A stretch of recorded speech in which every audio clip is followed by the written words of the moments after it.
Welcome to a special bonus episode of Cartoon Avatars. This is a conversation I had with Nathan over at Every, which, if folks don't subscribe, Every is it's kind of a bundle of subscription writing, and Nathan was formerly the VP of product at Substack. Before that, they write on a bunch of interesting topics related to tech, and he launched a podcast with his co-founder Dan. And the name of the podcast is Ordinary Astronauts. I was somehow one of their first guests. I don't know how they must have gotten turned down by a lot of people. So this is a conversation that I had with Nathan, in which he kind of interviews me about starting this podcast, about the state of the venture landscape. Really interesting conversation. He was thoughtful in all his questions, and we went in a bunch of different directions. So hopefully you enjoy this bonus episode here now. Logan, thanks so much for coming on the podcast. Excited to be here. Thanks for having me on. I want to talk about two things really in this conversation. First being like what's going on with venture capital right now, that a lot of things seem to be changing kind of beneath our feet. And then second, I want to spend a lot of time talking about cartoon avatars and your Twitter and the TikTok, and just hear about the sort of content machine that you're creating. Sure. But let's start with what's happening like right now. I feel like we're kind of, the first quarter of 2022 was like, things kind of keep going down. And then somewhere around the turn of March, when we're getting into the second quarter, it's like, oh shit, things are actually pretty bad. And it's only pretty much gotten worse from there in public markets. I don't think it's clear at all that we found any sort of bottom yet in public markets. How is that translating to VC? Because I'm not involved in much, fundraising discussions, or I don't really have a lot of visibility into maybe if a lot of rounds are on pause, or if valuation conversations are running really differently than they did earlier this year. I'm just curious from you, like, what are you seeing? Yeah, it's interesting. So the way I sort of think about the private markets, so public markets, there's thousands of transactions a day, right, that end up coming up with some price, and it's a ton of people agreeing on what something should be worth, right? Private markets are more akin to selling your house. It only happens every so often, and it's hard to know what anything's worth if your neighborhood's changed around you. Right.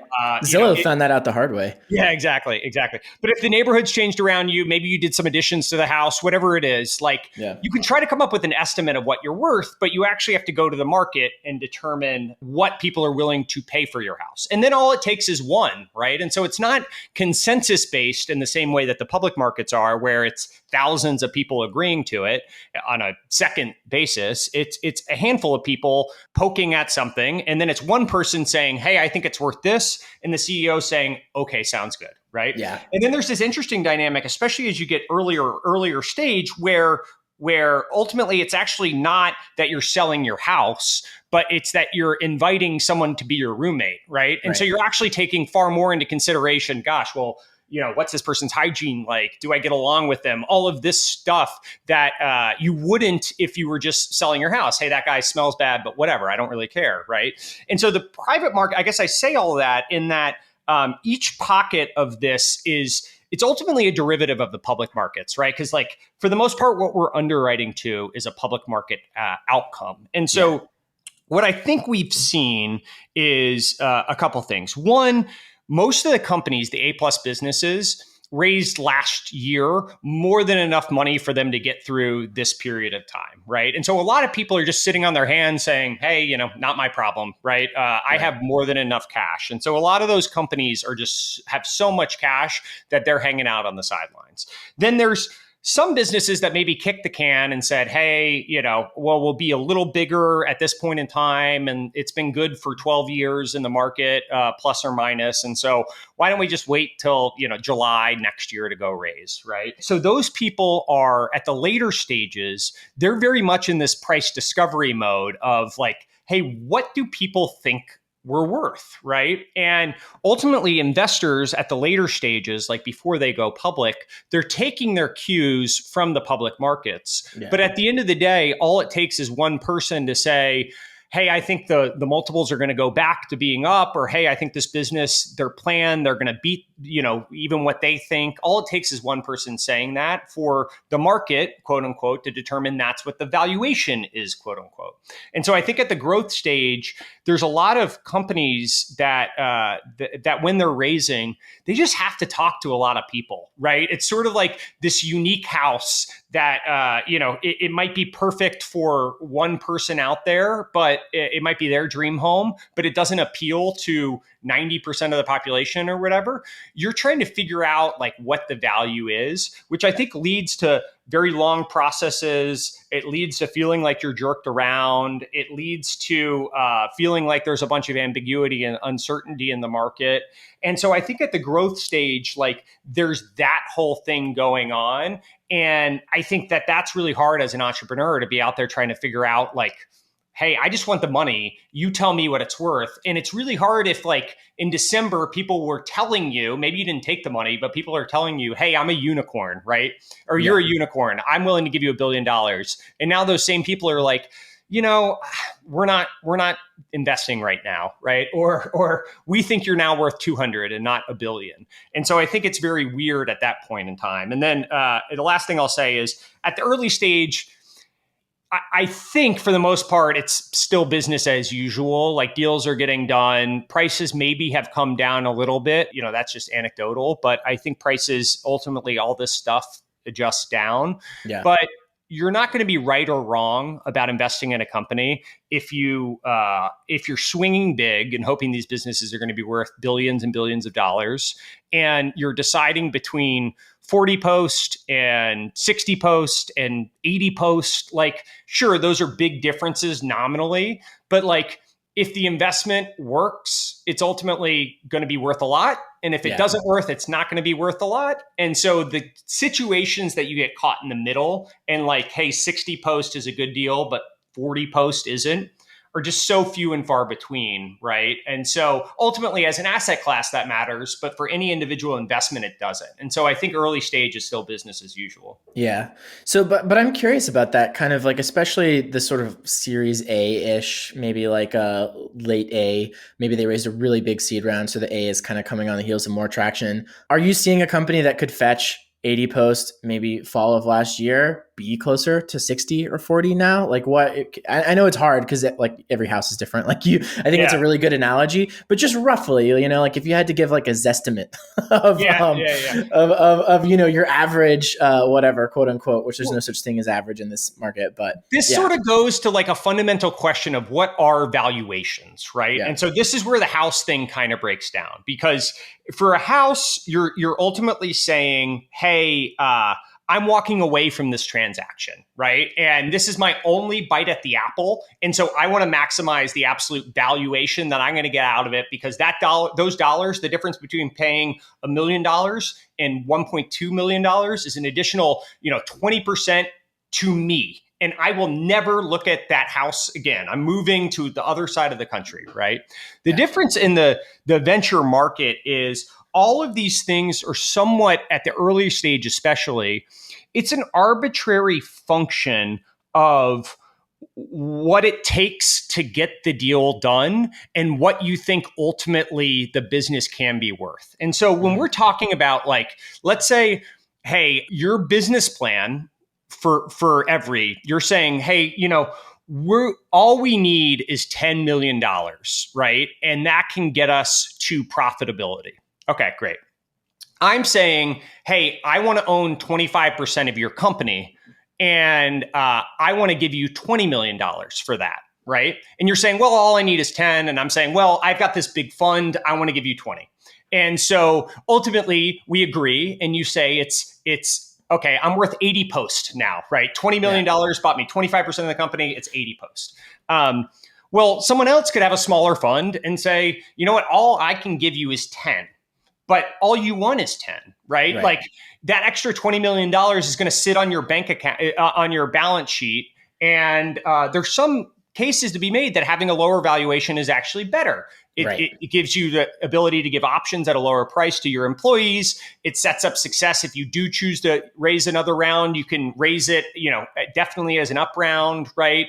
All of these things, there's some case to be made that that's better, especially if you're never going to touch the extra $10 million, right? And so maybe you pick to go with the person that is giving you 40 posts for 10 million because that's all you need, right? Well, now the valuation is half. Is it actually half?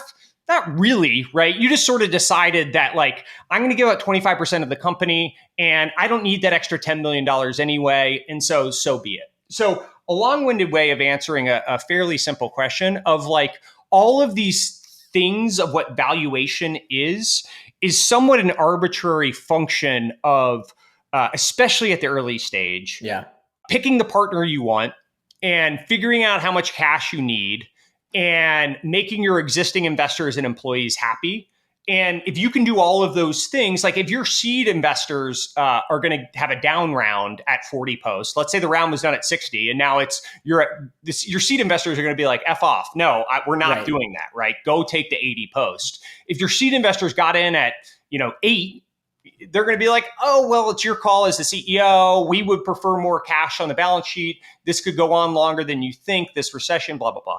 So a long-winded answer is it's definitely happening that there's price pressure occurring in all of this stuff. How much and to what extent at the early stage, TBD. I would guess, especially with how much capital is in the ecosystem, I would guess it doesn't end up correcting that much at the early stage, and it does at the late stage. But that's just a theory. I don't have data to actually back that up. Got it. Because I think it's really smart to understand, like, when valuation decisions are made, especially at the early stage, it's not like someone whose independent job is to come up with the most accurate possible number. If you had to, like, measure a willingness to pay of all the investors and, like, you want to hit somewhere right in, like, where the supply and demand curves intersect or whatever, like, that's not the point. The point is, how much cash do you need? And then what kind of ownership requirements do the VCs have? And how much dilution is the entrepreneur willing to take on? And who do you want? Right. Who do you want? And that's where you see people get discounts based on their brand, right? Hey, I'll go work with SoftBank at X, but I'll work with Sequoia at Y, right? And there are spreads that exist based on the brand, based on the perception, based on the value add, all that stuff as well. Totally. And I guess one of the important inputs to that function is, for a founder, your kind of assessment of the probable outcomes. And everybody wants to say, okay, we're going to be the biggest company ever. But, like, of course, there's a degree of probabilities. And I think that if you look at kind of what's happening to a lot of companies now, where the valuation that they thought they could get is like, well, maybe I might be able to get half that if I'm a really late stage company, right? Or, like, thinking about IPOing, maybe now I'm not thinking about IPOing. For earlier stage companies, it also weighs on you because, acquisition budgets might go down, they might freeze up. There's a lot of risk in that. And the higher your valuation, you're kind of raising the stakes. Like, the level of outcome you can get, of exit that you can get, that is considered a win, is, harder and harder to attain the higher your valuation is. Yeah, that's right. And the easiest way to make 20 million bucks is, like, to own 100% of a company and sell it for 20 million bucks. The hardest way to make 20 million bucks is to own 2% of a company and sell it for $1 billion, right? And it's just like, It's like the absolute gravity of these numbers end up being impactful in terms of there's a lot of people that will buy a company for $20 million. There's not a lot of people that will buy a company for $1 billion, right? And so ultimately the gravity of these numbers and what expectation of success you're striving for end up being pretty impactful to how you run the business. Yeah, exactly. And I'm really curious if it feels like that's changing the calculus for many founders right now, because, every's pretty much a different kind of business. Like, we're really building it for, like, the very long term. It's not kind of a traditional tech VC type business. But I can imagine, like, if I'm looking out and I'm thinking about my willingness to take on the increased risk of an increased valuation, right? It was probably very different in the fall of 2021 than it is in the summer of 2022. And I'm curious if you see that as a force that's, like, kind of bringing valuations down as well, because obviously investors, they like the valuations to go down to some extent, like, it's because it allows them to buy equity cheaper. But I feel like with entrepreneurs, this is sort of a subtle point that is lost a lot. And kind of like the conversations on Twitter is a lot of entrepreneurs might actually like that too, because it's decreased risk in their part. Yeah. It's a funny, the whole trope about, like, VCs are willingly suppressing prices to try to get better deals. It's funny, like, it's like, oh, the sky is falling. I'm like, people say that, and from a game theory standpoint, it's like a prisoner's dilemma that immediately falls apart. It's sort of like if you were selling your house and your real estate agent had conspired with every other real estate agent to, like, drive down the prices to sell the deal. But, like, anytime one real estate agent breaks from that and says like, hey, you know what, I promised this group that I would do this, but I'm not actually, I'm going to get you the actually best price and negotiate on that. The whole thing breaks down because now no one trusts anyone else. And like, take that and apply that to like 60 very ego or 100 very egocentric, like money hungry investors, and try to think about like what back room we could possibly coordinate, like a conspiratorial effort to drive down prices. It's really we would hard. meet up at bin 16 or whatever it was in the marina. Remember right. Angel Gate from way back in the day? Yeah, that's right. It's just like, it's one of those things that I get how it sounds good in theory, but in practice, it's just like, how would that actually ever occur when we're all acting in our own self-interest? But your point is it's a good one where ultimately there's kind of a trope that VCs cling to, and I fall victim of it, that like discourage people from raising money, right? Mm-hmm. And I actually think, I don't know what percentage it is, if it's 50% or 10% or 75% or 90%, whatever number it is. There's a bunch of companies that I think their ambitions that are venture backed, their ambitions should be different because of what the ultimate size of the market is, because of their business model, because of the the leadership skills of the CEO, because of whatever, a bunch of different things, right? There's only a finite number of markets that I think can and should aspire to be worth, 1, 10, 50, $100 billion. And what's interesting is a lot of people, and it's VC's fault, right? To be clear, because we raise all this money and then we try to convince entrepreneurs that they should go because we have a portfolio of investments, right? Mm-hmm. And so from a construction standpoint, what VCs want is all of their portfolio companies to go as big as they can, right? Because if they turn into a Stripe or a Snowflake, which we were fortunate enough to work with, or turn into a Facebook or a Google or whatever, right? Yeah. That papers over everything else. Well, to an individual entrepreneur, their outcomes can be very meaningful to their life. Like if I have 10 investments and one turns into Google, it actually, everything else is a rounding error, right? All 9 of those are a rounding error to me and our fund and our limited partners, right? Well, those are 9 other companies, entrepreneurs, employees, like that maybe shouldn't be pushed to go for the absolute biggest outcome, right? Even though that's in my interest. And so at times, that's where the interests of companies and VCs diverge, is like, sometimes the answer might be to aim a little lower and to say, hey, you know what, let's keep this price down, or let's not go raise that incremental round of funding, because then we're going to have investors that want us to go even bigger than what's actually natural for our market or our opportunity. And so I think when you have 1 million investors in your ear saying, no, you can be $10 billion, because almost everything was like somehow worth $1 billion to $10 billion over the last 2 years somehow. Right. And if you can't find a single investor that's like, no, you know what, don't go raise that money, or yeah, we're fine if you just hit a double on our capital or whatever. If you can't find a single investor, like, it definitely deludes your thinking. And it's like, wait, if you had thought, hey, maybe my business should only be worth $100 million, and that would be an amazing outcome for me and all my employees, but every other investor is telling you you should go to be worth 10 billion, like, it's going to be hard to turn all that down, because it seems like free capital. Hey, well, this person's willing to give me a $500 million valuation. Why should I ever settle for a $100 million acquisition, right? But when the incentives diverge, that's where it starts to break down. And so I'm seeing more and more of that. Ultimately, I think it comes down to, if a founder, you sort of need to make a decision as a founder of, you can pick maybe 2 of these, but you can't pick all 3. Like, do you want to be rich? Do you want to be king? Or do you want to leave a legacy? Mm-hmm. And like, you're kind of faced with a conundrum. And to be clear, I think the best case scenario, unless you really want to try to be Google and Larry, Sergey, Elon Musk, whatever, like, if you just want to make money, the best case scenario in my mind is like, own as much of your company as you possibly can and just methodically build it, right? I think that's like the safest probability weighted thing.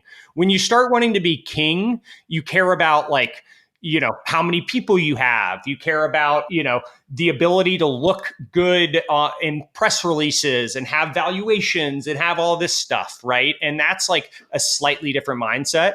And if you want to leave a legacy, you're really focused on like the endurance of the ultimate business and making sure it's built to last. And maybe you actually don't even need to be the CEO. If there's a better person to come in to run the business, like you step aside, like Ryan Peterson did recently at Flexport, and you want to build something that lasts. And the answer might be you, it might not. And so those are kind of the decision trees that I think founders ultimately face. And I think now people are starting to recognize that, like, it seemed over the last 2 years that you could do all three because VCs were telling you that. And now I think there's more and more people being methodical about, like, hey, you know what? I actually think the best outcome for this is not to try to build this long lasting, 100-year legacy where I get to rule over, the GDP the size of a small country and the same number of employees. Instead, like, I'll build a very solid company that's worth $50 million and, sell it and have a very happy life. And so I think that's happening more as people see that there are trade-offs in all these considerations. Yeah, totally. I mean, I think it's a fascinating point and an important one. And to me, also kind of an illustration of the idea that the medium is the message.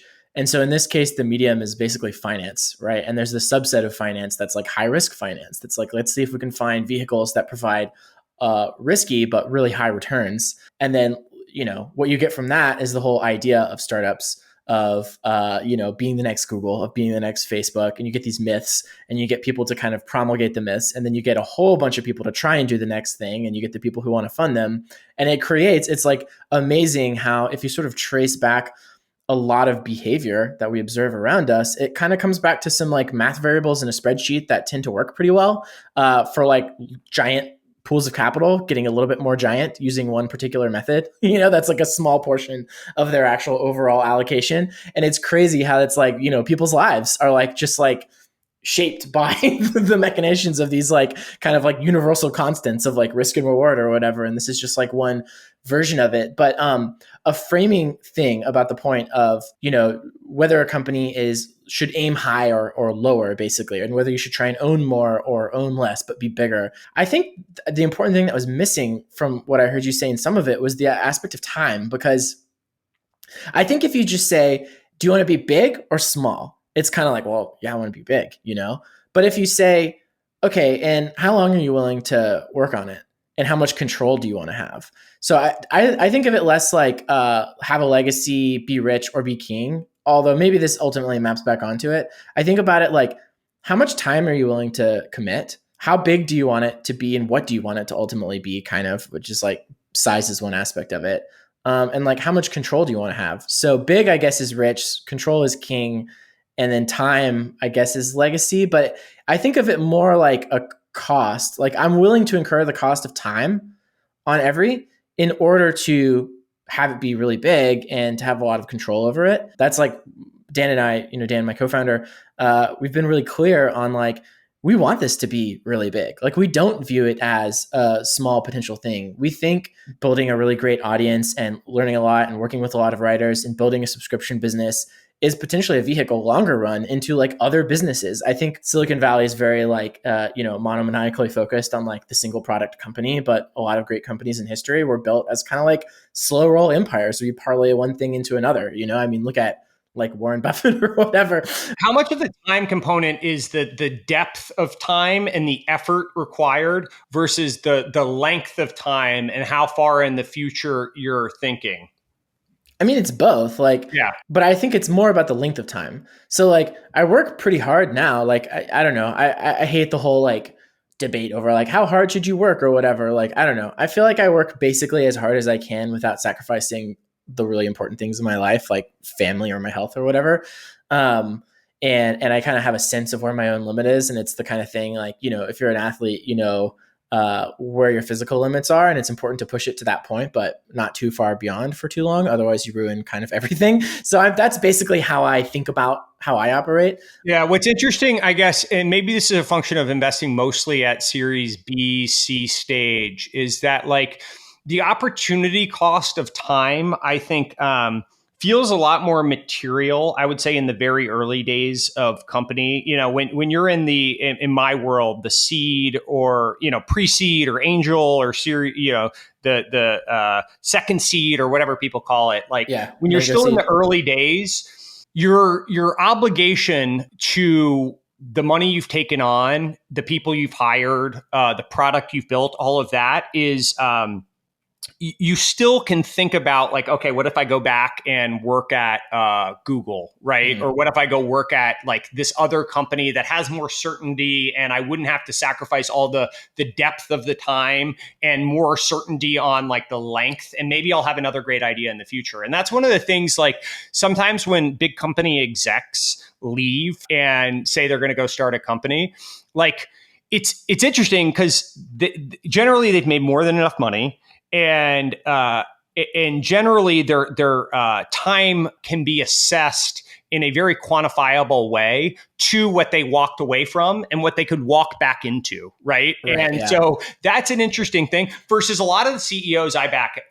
One, it's the decision's already been made at Series B, C. Like the door is not really going back the other way. There's not like an opportunity cost at this point. The toothpaste is out of the tube, and so you've sort of set the train in motion. And it's sort of like, yes, you're making a decision of how big and how long you want to sign up for the ultimate exit, but for the most part, you're going for it in some meaningful way, right? And that's one of the conversations I have with CEOs is like, how long we're going to do this as long as it takes to build this into the company it should be, right? And if they don't want to do that, then I'm not the right investor for them. And so I guess it's a function of maybe the types of companies that I talk to and assessing that the ambitions, ultimately what I said about like, I want the people, and this is why I'm very comfortable with secondary for founders, is because I want their incentives to be aligned with mine and going as big as they possibly can. Yeah. And if,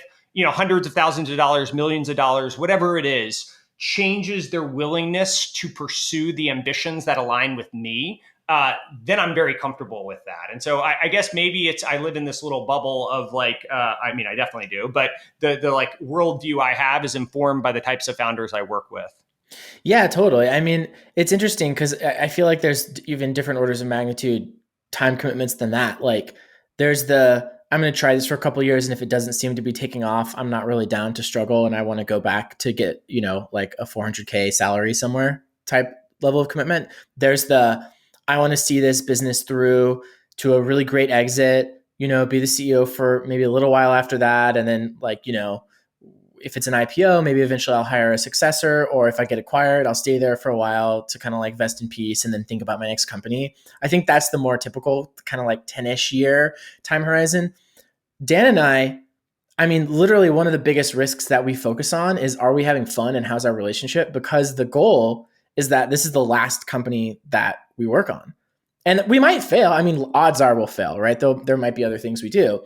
But I just think it would be absolutely sick to enjoy the benefits of compounding for decades on a thing. Like it feels like it's very rare for people to think that way, because it feels, I don't know, it's like, I don't know, it's weird. It's like getting married or something like that, like it's it's a little bit too much. Like even for the sort of like long-term, like typical VC-backed company, which to me feels, it's almost like a financial vehicle more than an institution that someone wants to build as like a life's work type thing.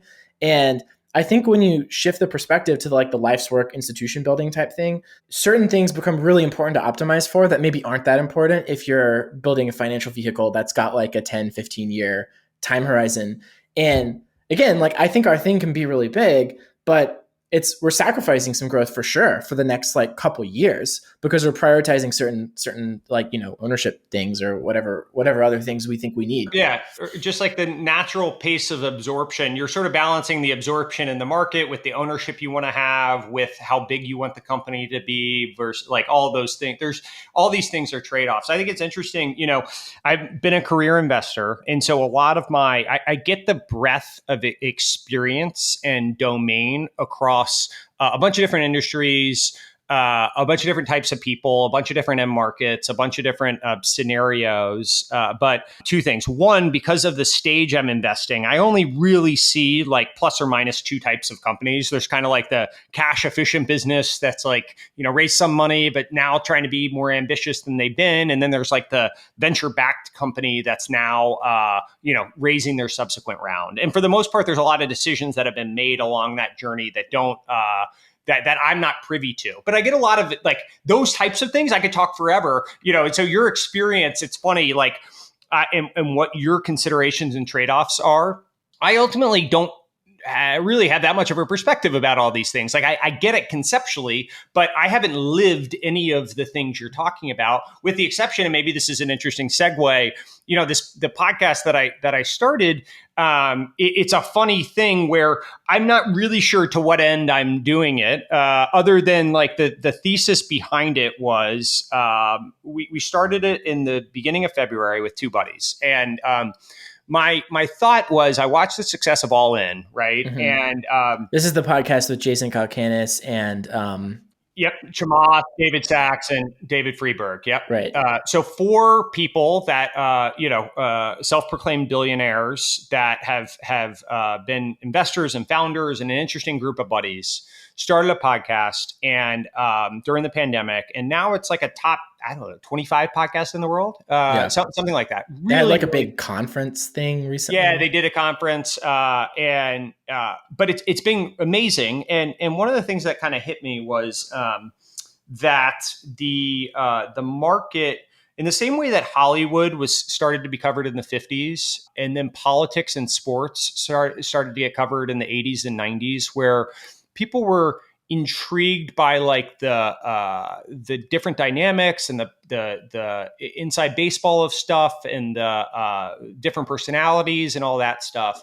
It became clear to me over the course of the pandemic, partially because of this podcast All In that they started, partially because of Elon Musk, partially because of Robinhood and meme stocks, partially because of crypto, that we were entering this world of like this intrigue about tech and investing and venture, and like it was starting to be covered in a really interesting way. And there was clearly this appetite for people to get a peek behind the curtains of like what's going on, right? And so I was watching all this happen, and the market over the last 2 years has just been insanely competitive. And you have former CEOs, you have CROs of companies, you have CTOs of companies, you have Tiger Global with infinite amounts of money. You have all these people investing now into private companies, right? And I'm like a 34-year-old career finance person that like started tweeting at the beginning of the pandemic and kept tweeting and like ended up having a decent audience. But I'm like, gosh, how do I stand out in this world? And my Twitter is very, I sort of had one voice, which was kind of Stephen Colbert for the Colbert Report of tech, where I'm just like always in character, only a personality, like poking at stuff in a ironic way and saying it like I didn't understand what was going on, but was kind of the joke guy, right? Yeah. And whenever I would deviate from that, people were like, hey, go back to being the joke guy, right? And I was like, all right, well, this is kind of becoming my thing. And so I looked at all this and I was like, hey, maybe there's an opportunity for someone that's, young. I'm about as young as, there's probably people a couple of years younger, but like to be on the inside, general partner, managing director, or whatever. And you can't be that much younger than me and be at a firm that's like, been around for 20 plus years or whatever. Like one of those, like you can be a little bit younger, but not that much younger. Right. And so I felt like I was both very much on the inside. I came from the outside. Like I went to a small school in Virginia. I didn't know anyone in tech. I sort of fell into all this stuff. And so I still sort of have this outsider-ish view about everything that's going on. I don't feel like I'm on the inside, even though I definitely am. And it felt like I could have a unique voice to weigh in on all this stuff. And I thought, hey, it might be a differentiator for just my awareness and people knowing who I am. And so we started doing it. And I guess to bring it back to what we were talking about, like I actually can't relate at all for the types of companies I invest in to the experience of Every, right? But I can in some ways to the podcast I started, because now it's had success and I'm having fun, but I don't know to what end. I'm not totally sure what I don't want to do a conference. We haven't taken, I get pitched all the time for advertising, and I don't want to do that. I'm sort of funding it out of pocket with Redpoint right now, and my partners have been gracious in doing that. And so I don't really know, do I want to be as big as I possibly can be? Is that like a good thing to get stopped on the streets? I don't think so, right? Yeah. I don't know if that's even within reach of what I'm doing. And so it's funny, like this has now had success and it's starting to escape from my little orbit of like, listenership and all that. And I don't exactly know to what end, right? I'm kind of like, it's possible I just shut it down, like, I don't know. So I'm having fun with it, but that's kind of the quick backstory. You'd asked about it earlier. And I think it does to like what you're thinking about to some extent. I'm so glad you brought that up because I think there might be something unique about media, or maybe a fancier word that doesn't really describe what I do, but would be like art, right? Like people creating something personal and creative. Even if it's funny or sarcastic or whatever, like it's personal. And the way that you relate to that type of creation is just really different from kind of like a normal transactional-ish type thing. And yeah, maybe there is something I hadn't honestly really related, like why it feels really natural or like obvious for Dan and I to try and think of Every as like potentially the last company that we ever work for. But probably, yeah, a big part of it is because it's like, I don't know, we're like writing essays where it's like we're trying to create and it also seems like media companies, the really good ones do have that kind of longevity, like the New Yorker, the New York Times, the Atlantic, like, it seems like there's something about the natural, we're like it's like a turtle or something. It's not like the biggest animal, but it lives like a really long time or something. Like that's like how these kinds of media companies are. So yeah, I hadn't really related to that before, but it's 100% interesting in terms of all of that stuff, right? And I think I don't know how you think about it. Like, I assume to some extent, because it's your business, right? You look at the metrics as somewhat of an assessment. You could write the best piece, and maybe you get internal gratification for having done it, right? But like, at the end of the day, if the numbers don't show on it, then you're probably just like, oh gosh, I kind of missed on it, or definitely. Because you're solving for your business, right? And what's interesting for me is all I know is to do that, is to keep growing and keep assessing the metrics and all that. But like, actually, there's some TAM that I have of like what I'm doing before I start deviating for what I enjoy to get those next rungs. And I sort of saw this with Twitter, where I was like, okay, I found this voice and I figured out how to do it. And at the end of the day, to continue to do it, I couldn't be three-dimensional. I had to be one-dimensional because people come to you for something, right? And so even if I wrote a really thoughtful, interesting thing, if it wasn't ironic or sarcastic or funny, people would be like, what? This isn't what I signed up for, right? I always joke to make me a bicycle clown and Wedding Crashers, like that element of it, right? And so now I'm sort of at this point with the podcast where I actually don't need the money, right? Venture is a great business, which I'm happy to talk about. And totally. This is kind of like a side thing for me that I'm having fun with. And so we haven't taken on advertisers, and we're not going to, I don't know, do a conference or anything like that, as far as I can tell. But am I actually satisfied if it's not growing, right? By what metric? Is it just the text that I get that people said, hey, this is a great episode this week from people I respect? Am I willing to do that? Or do I, at the end of the day, is the scoreboard the metrics and the growth? And I want to continue to grow. And I don't know the answer to that, right? You have a little bit of a conundrum of this is your business, right? This is just sort of my hobby on the side. And so I can be a little bit more pure theoretically about it, right? And not needing the dollars. But at the end of the day, I'm a competitive person. And the only way to know if it's resonating is the numbers going up and to the right. And so I'm addicted to that now increasingly. Yeah, totally. I mean, it's funny because I feel like, there's some people who have the attitude that's like, oh, there's a ton of really beautiful, amazing, wonderful stuff that's just not appreciated. And in my experience, the posts that get a lot of traction really were just better. And the posts that were duds, even if I poured my heart and soul into them later, I can kind of see why that was a dud. And like, it's okay. I was maybe reaching for something that was really interesting, but didn't quite get there. I'm very much, it causes definitely some pain and suffering, but I'm very much like, I generally think numbers are pretty good indicator of quality. And I mean, we see it over and over again with stuff like that theoretically shouldn't succeed, but does, like Ted Lasso. Who would have thought Americans would watch a sitcom about soccer? But we will if there's something at the core of it that's like really fresh and emotionally true. Or like, Everything Everywhere All at Once, like no one can explain what that movie is, but they're just like, oh my God, like you have to watch it. And I haven't even seen it yet, but everyone keeps saying it. So I'm like, are Yeah. you sure it's going to be good? And no one can tell me what it's about. So I'm just like, I don't know. There's probably something good there. I feel like generally things that are really good, like do numbers. I think that's right. And ultimately, we're not. I mean, people ask if you go back and look at like the books that we consider, the art that we consider, or the music we consider, from a generational standpoint that have stood the test of time from the 1800s or 1500s, or like were they appreciated at the time? And like for the most part, they weren't, right? Yeah. Like some were. There's obviously exceptions, but for the most part, they weren't. That said, there was much more constraints around distribution that existed in those days, and so like maybe they would if they could have tweeted it out, right? Like it very well could have been appreciated in its time, but there were like constraints around who got their eyes on it, where it was, all that stuff.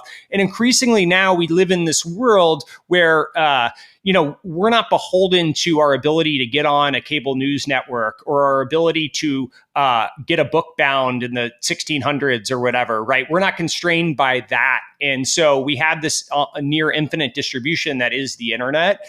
And so for the most part, like, sure, you see some of the downsides of social media. And if we were trying to acquire all our customers through Twitter viral posts or whatever it is, or Facebook's algorithm or something, we would definitely gravitate to more extremes of stuff. But I think you and I both are sort of operating within a certain level of sophistication and, intellect, hopefully, that the rage bait headline type stuff can feel fleeting and also just isn't going to persist for what we're solving for ultimately, because everything else is a click away, right? We have no way of keeping people captive. Even if someone's paying you, they could walk away tomorrow.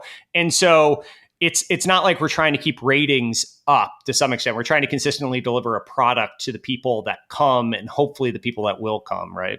Yeah, totally. And maybe it's sort of the most useful mindset about this stuff depends on what kind of problems a person is most likely to run into. And like for me, I think I have very little risk of doing something that I'm just not going to be proud of in the future, or from like an ethical standpoint, or like the few times that I've kind of flirted with being a little bit like disingenuous or clickbaity or whatever, I've always pretty much instantly regretted it. And so like I feel like, and even those weren't particularly bad examples. It was just me being kind of dumb, like why I thought Quibi was a good idea or whatever, which at the core, I think there was something interesting to say there about like, well, hold on, everyone is shitting on Quibi. Maybe we could make a bull case, which I think I can stand by that impulse, to try and be a little contrarian about that. So maybe for me, it's useful to be like, look, you just got to look at the numbers, because you're prone to do like some whatever thing that you think is deep and thoughtful, but is actually just boring, right? The irony of advocating for Quibi in this context is like all the reasons Quibi failed is because of all the stuff we're talking about. It's like because of the infiniteness of content and the scalability of all these things, like there are things that can go viral and you don't need to have the high production value of the bottleneck of supply that they did, right? Quibi's ultimate competitor was TikTok and YouTube and Netflix and, everything else, right? Yeah. And so it's funny, like the reason it didn't succeed is sort of what we're talking about, is because of the supply side of all this stuff, right? Totally. Which is interesting. It's just like an interesting Quibi would have been an amazing idea in like 2000, whatever, right when the iPhone came out, or maybe before that, where, it was kind of the short form bundled mobile, blah, blah, blah, all of that stuff. But now you're competing with people's willingness to watch shitty TikTok videos or shitty production TikTok videos. And so you're competing with the infinite consciousness of the world. Totally. I think that's right. Quibi would have killed it on the BlackBerry, I think. Yeah, totally. I actually think so, right? In a world of constraints, but now in a world of abundance of content, like, it doesn't work, right? Totally. I think it's interesting because the number one thing I took away from it is they used a storytelling toolkit that only works if you have like at least 30 minutes and probably more likely an hour or longer.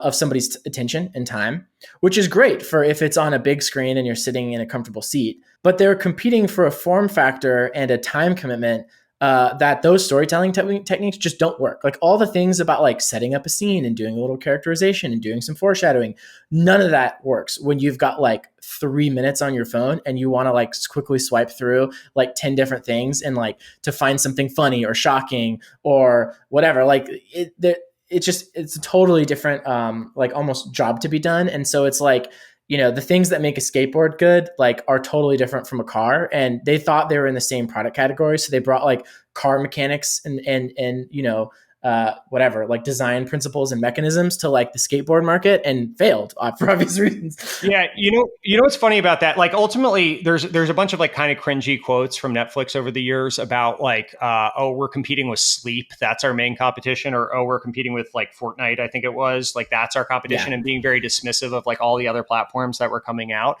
But to some extent, like I think Quibi thought of themselves as competing with like cable television or just Netflix, right? And like, hey, we can have a different, more mobile centric Netflix. But at the end of the day, their competition was actually reading in every article in your email inbox, listening to my podcast. It was watching the next TikTok. It was going on YouTube. And so I feel like it's really hard to be prescriptive when these things require very high upfront costs, the way that Quibi's content did. And then to nail what's going to resonate with people, that's really hard to do. And then also when you're competing on a phone with everything else in the world, right? Like they thought, hey, we're competing with Netflix and that's the other app we're competing with. But in truth, they were competing with every other thing you could be doing with your time on the phone, right? And so it's funny, like the hubris of the Netflix guys kind of saying, hey, we're dismissive of the other competitors. I actually think that that's kind of true in a lot of ways, that like your competitors, when you get to a certain scale, ultimately are different than my podcast competes with someone else going to watch Netflix, right? Just because maybe they want to watch whatever other thing out there. And it's not just All In. It's not just, Lex Friedman. And it's not just these handful of podcasts that like touch on similar themes. It's actually everything else you could be doing. And I think Quibi didn't totally appreciate that. So I feel like, speaking of being competitive in the arena of content, you have done a great job of that. I feel like there's no podcast in the past couple of years that has sort of captured tech Twitter or VC Twitter in the same way that Cartoon Avatars has. And I'm curious, like looking back, like what are the things that you think mattered most? Because so many people want to launch a podcast and usually they don't. And then when they do, it usually doesn't go that well. And so, just asking for a friend, not myself personally or anything. Yeah, exactly.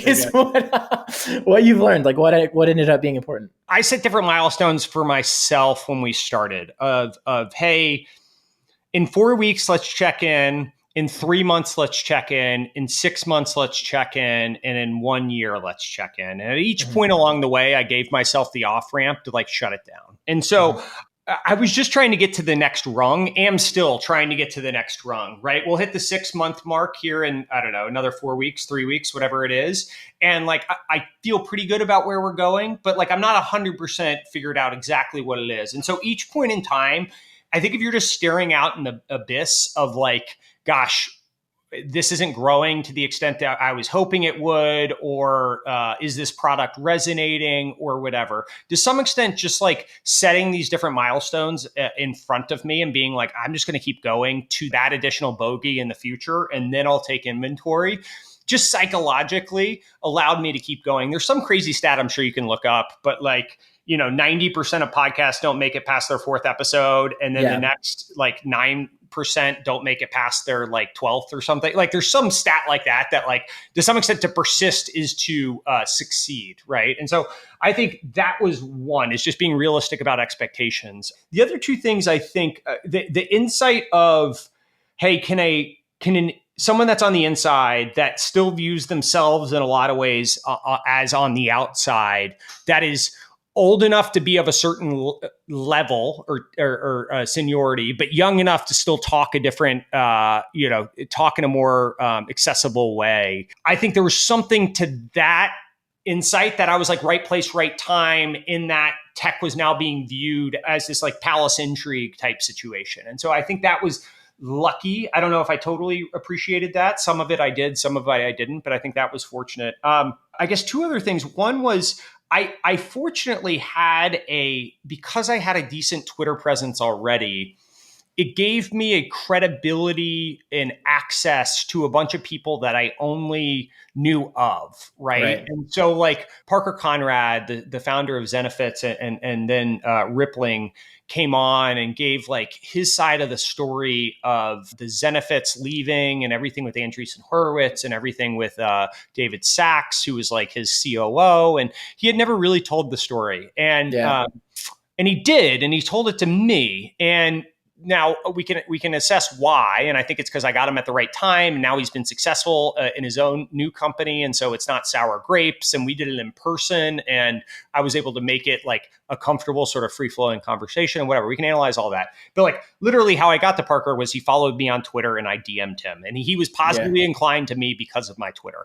And so I think that was kind of like a fortunate thing as well. And then I think what's also kind of occurred is we've reached this volatility point in the market where there's just like a lot of interesting stuff going on. And, you know, when it's all bubblegum and apple motherhood and apple pie or whatever, you know, it's not as interesting. But now when companies are going under or, you know, whatever. Right. Volatility leads to uncertainty, which leads to demand for people to explain what's going on. So I think what's fortunate in that is now with Zach Weinberg involved, I'm kind of like a neutral-ish voice. Like I have opinions about stuff, but like I only hold a few opinions very near and dear.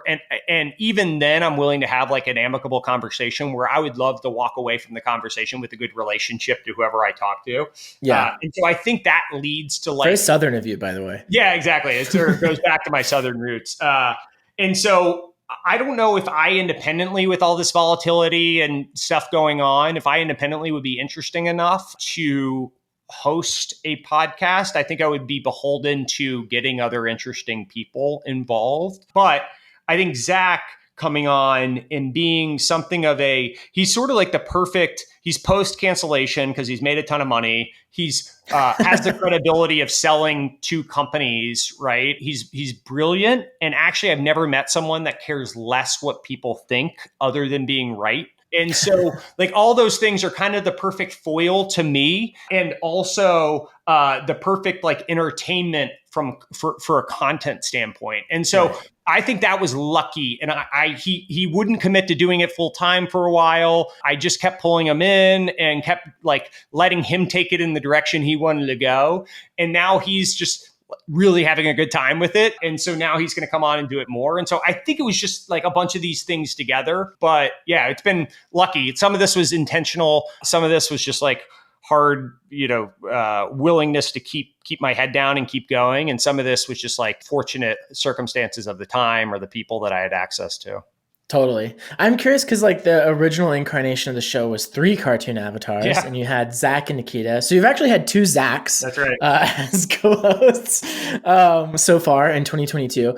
And I think a lot of people had their original concept for the show. It seems like basically like, Nikita's building a company, and Zach, with the way that his job works, it was hard for him to be opinionated or something like that. Yeah. It's basically the TLDR. Nikita,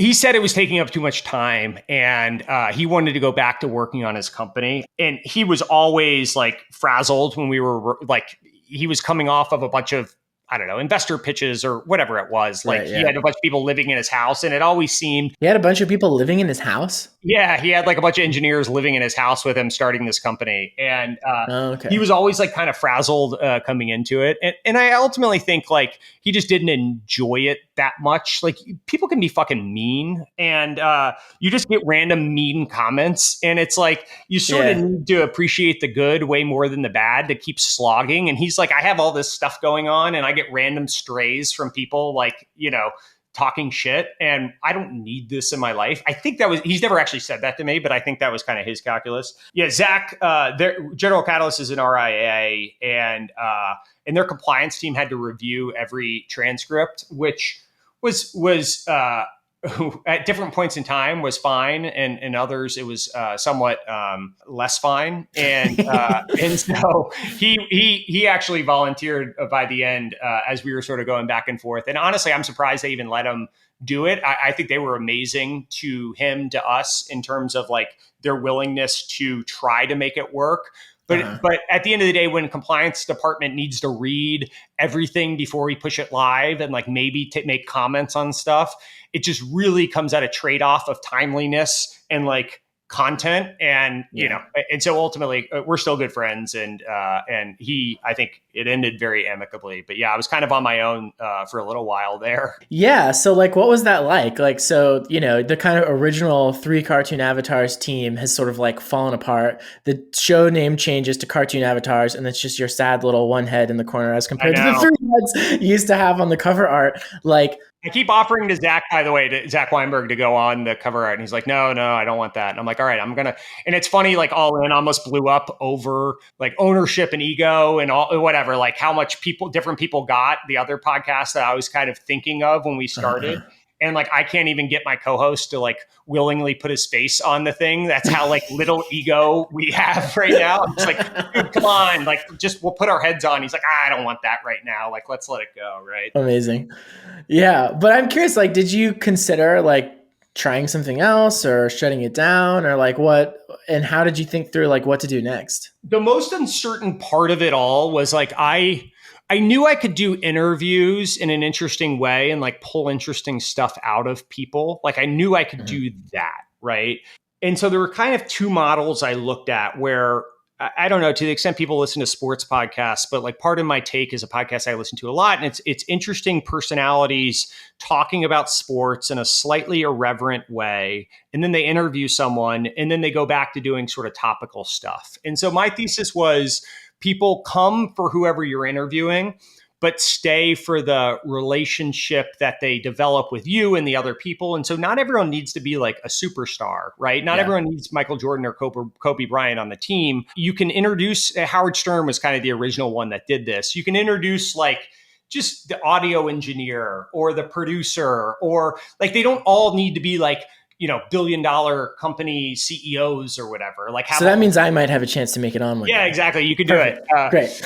it. Great. But my concern was that I inherently wasn't interesting enough to carry the topical elements of the show, that I didn't have like hard enough opinions, interesting enough insights. Like that was the most ambiguous part of it. And so I was trying to figure out like, who can I get on that I had chemistry with, that wanted to do it, that was willing to, be interesting and have interesting opinions and all that. And I made a short list, and Weinberg was actually top of my list. I'm trying to think of who else. Aaron Levy, I wanted to get. There were like a couple people. I can't think of who else was on my list. Chris Dixon. Yeah, Chris Dixon. Yeah, exactly. He stopped responding to anything I said long, long ago. But and so having Zach come in was a godsend for that, because ultimately I think the recurring nature of it and the trust that you build with the audience is their relationship to you and what you can get out of people, and not beholden to any one individual guest. And so I knew that I could shoot my shot with like a handful of guests, that I could keep it going for some period of time, right? And I ultimately got Levy to come on, and I got Parker to come on, and I got, a handful of Alexis Gay to come, and I got a handful of like interesting people that I liked a lot to come on.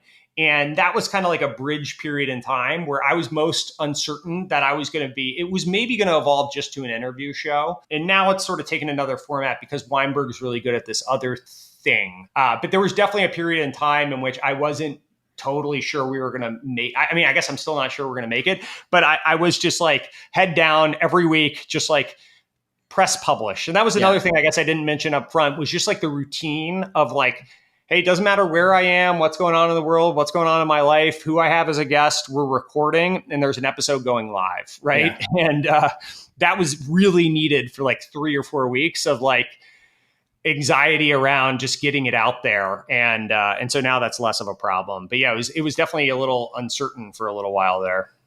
Amazing. Well, it's brand new, but it's super exciting. And it's cool to see how it launched. It got a little spark of the first thing, co-host situation didn't work out, and then the second sort of like act already, I guess, has been I'm curious, like, I don't know, can you give us like any rough like downloady type numbers Yeah, or well, I mean, so we've been growing. It's hard. Maybe you'll find this. It's actually really hard to track listenership across all these different mediums, right? yeah, Because we upload, and this is a little inside baseball, but we upload through one platform to be able to publish video to Spotify, then YouTube's another platform, yeah, then Apple Podcasts is a third. But some do it on plays, some do it on views, some do it it's a on mess. downloads. So it's like a total mess, right? And so I don't even want to. I haven't checked this past week because I kind of just don't want to know. I wasn't like thrilled with the ultimate end product. I don't know where we're going to run this, so maybe we'll run this in an ambiguous time that people don't know what episode I'm talking about. Sure, we'll make it ambiguous, but the guest was very pleased with his resume. Yeah, exactly. So I wasn't like thrilled with the output of the whole thing. So I haven't actually checked the numbers because I don't really want to know. But we've grown since it really took off. It was like 20% a week, 20% a week, like 15% a week, and then like 12% a week. And so ultimately we're getting to some gravitational numbers that obviously the growth rate slows down. But my ambitions, I think, to be like a consistent top 5 tech podcast, you kind of need to get to like 100,000 downloads to be in that range. And if you look at it, it's always pretty consistent. It's like Lex Friedman, All In, something called like Darknet Diaries or something. There's like a few tech podcasts that are like consistently at the top of the charts. And so my ambition is to consistently land in top 5. We've bumped around, at our highest 7 or 8. We dropped down to like 13, 14, 15, 16. We've fallen off for a couple of weeks in there. We were like out of the top 100. Again, back to, I don't know if that's the right metric to orient around, but Yeah. That's sort of like my own goals for it, is to keep the growth up, keep growing every week, make a good product I'm proud of, and hopefully land as a consistently top 5 thing. So Amazing. Well, I'm rooting for you. And, if you ever need like an extremely charming and famous guest, yeah, exactly. Well, once you start to get really low on your list, it's funny. We're starting to get the inbound of folks volunteering to come on, which is nice. It's one of these self-referential things that like I can say, oh, well, Aaron Levy's come on, and Keith Raboy and Parker Conrad, and I can't even remember who all the guests I've had, Eric Kleiman from Ramp, and we have like a bunch of other interesting people scheduled. And so now I can kind of point to everyone else and be like, no, it's legit, right? But before, it's like you just got to keep faking it. And so now I'm getting proactive outreach to people and a much more willingness to come on. But, the early days was kind of just leading on friends and friends of friends. So yeah, totally. No, it's amazing. Cool. Well, I'm excited. Maybe I can have you back, depending on whether this podcast crashes and burns or not. Maybe I can have you back in a couple of years. And you've been number 1. You vanquished David Sachs in more ways than one, because you vanquished him kind of on the Parker Conrad episode. Listen, I did nothing. I did. Kraft is a friend of our firm, and Parker had a story to tell, and I was just the person he told it to. But that is true. But we'll say you vanquished his podcast with the All In thing. You'll be number 1. That's what we're rooting for. Hopefully, my ambitions are to get ahead of them one day. But and I've jokingly kind of they've been very gracious to me, but I've jokingly definitely trolled them as like kind of stoking a competition between the two. But yeah, my advice for this in general is just keep at it. I mean, you get it from writing, right? It's like this is just it's just a game of like getting some of these things out there in the wild and tweaking and improving and all that stuff, and sort of setting realistic milestones. And so, I'm glad you're doing this. It's funny, people get mad about, like, I got a lot of backlash when we launched, like, who needs other tech bros having a podcast, right? Yeah. And I'm like, these are infinitely scalable. Like, right. We can let the market decide. It's not like I'm stealing a time slot at 5 p.m. on ESPN from whatever, someone else. It's like, these are infinitely scalable, and we'll let the market decide if this is a good product or not. And so I think if anyone wants to start a podcast, I am more than willing to tell my anything that I know about it, try to be helpful, because I think more content is good. And so I'm excited you're doing this. Thank you. And I totally agree. I feel like anyone who wants to start writing or doing a podcast or anything should be encouraged. And it's just a jerk move to say there are too many newsletters or too many podcasts or whatever, because you're exactly right. There's no limited shelf It's space. like, yeah, well, we can let end people decide that. That's the advantage of not having shelf space on the internet, right? And so, yeah. Exactly. I can scream into the void if I want to. Yeah, exactly. Cool. Well, thank you so much for doing this, and excited to see just how you keep killing it. Thanks, man. Appreciate it. See ya.